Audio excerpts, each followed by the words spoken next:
തമിഴ്നാട്, മധുര, ദിണ്ടിക്കൽ ജില്ലകളിലെ ജലസേചനത്തിനായി വൈഗ അണക്കെട്ടിൽ നിന്ന് സെക്കൻഡിൽ 900 ഘനയടി ജലം തുറന്നുവിട്ടു. ഇടുക്കി ലൈവ് വാർത്തകൾ നിങ്ങൾക്കായി അവതരിപ്പിക്കുന്നത് KG's ജ്വല്ലറി, കോട്ടയം കട സിൻസ് 1950. തമിഴ്നാട് തേനി, മധുര, ദിണ്ടിക്കൽ എന്നിവിടങ്ങളിലെ 3 ജില്ലാ കളക്ടർമാർ ചേർന്നാണ് അണക്കെട്ടിൽ നിന്ന് വെള്ളം തുറന്നുവിട്ടത്. തേനി ജില്ലയിലെ ആണ്ടിപ്പെട്ടിക്ക് സമീപം സ്ഥിതി ചെയ്യുന്ന 71 അടി ഉയരമുള്ള വൈഗ അണക്കെട്ടിൽ നിന്ന് മധുര, ദിണ്ടിക്കൽ ജില്ലകളിലെ 2 കൃഷിഭൂമികളിൽ ഇന്ന് കൃഷിക്ക് സെക്കൻഡിൽ 900 ഘനയടി വെള്ളമാണ് ആദ്യം തുറന്നുവിട്ടത്. ഈ വെള്ളം അണക്കെട്ടിന്റെ ചെറിയ സ്ലൂയിസിലൂടെ കടന്നുപോവുകയും പെരിയാറിലെ പ്രധാന കനാലിലൂടെ കടന്നുപോവുകയും ചെയ്യുന്നു. തേനി, മധുര, ദിണ്ടിക്കൽ ജില്ലാ കളക്ടർമാർ അണക്കെട്ടിലെ വെള്ളത്തിൽ പൂക്കൾ വിതറിയാണ് ജലം തുറന്നുവിടുന്നതിന്റെ ഉദ്ഘാടനം നിർവഹിച്ചത്.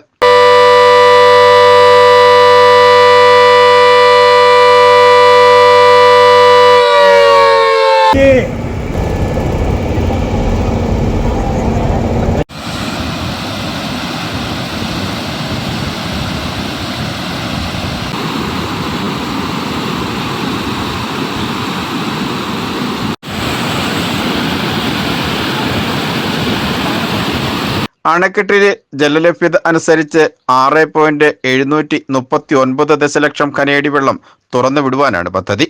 തുറന്ന് 75 ദിവസത്തിന് ശേഷവും വെള്ളം തുറന്നുവിടുമെന്ന് പൊതുമരാമത്ത് വകുപ്പ് അറിയിച്ചു. മധുര, ദിണ്ടിക്കൽ ജില്ലകൾ ഈ വെള്ളത്തിലൂടെ 45.041 ഏക്കർ കൃഷിഭൂമിക്ക് ജലസേചന സൗകര്യവുമുണ്ട്. കഴിഞ്ഞ വർഷം അണക്കെട്ടിൽ വേണ്ടത്ര വെള്ളത്തിന്റെ അഭാവം കാരണം നവംബർ മാസത്തിൽ ദിണ്ടിക്കൽ, മധുര ജില്ലകളിലെ 2 ഘട്ട കൃഷിനിലങ്ങളിലെ ആദ്യഘട്ട കൃഷിക്കായി വെള്ളം തുറന്നുവിട്ടിരുന്നു. അണക്കെട്ടിൽ ഈ വർഷം ആവശ്യത്തിന് വെള്ളമുണ്ട്. ആയതിനാലാണ് പതിവ് തുറന്നുവിടൽ നടപടി. അതുപോലെ തന്നെ കഴിഞ്ഞ ജൂലൈയിലും വെള്ളം തുറന്നുവിട്ടിട്ടുമുണ്ട്. ജലസേചനത്തിലൂടെ കർഷകർക്ക് കൃഷി ചെയ്യുവാൻ ലഭിച്ച അവസരത്തിൽ കർഷകർ സന്തുഷ്ടരാണ്. Idukki live news, Kumily.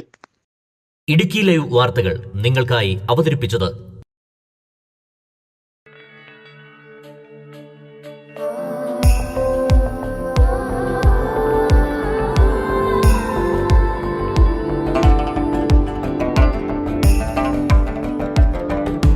കണ്ണിൽ നിന്നും പൊന്മാമ്പൂവേ, നിന്നിൽ തിളങ്ങും സൂര്യസ്വർണ്ണമേ. പ്രിയപ്പെട്ടവരുടെ സന്തോഷം പരിശുദ്ധമായ പൊന്നിലൂടെ.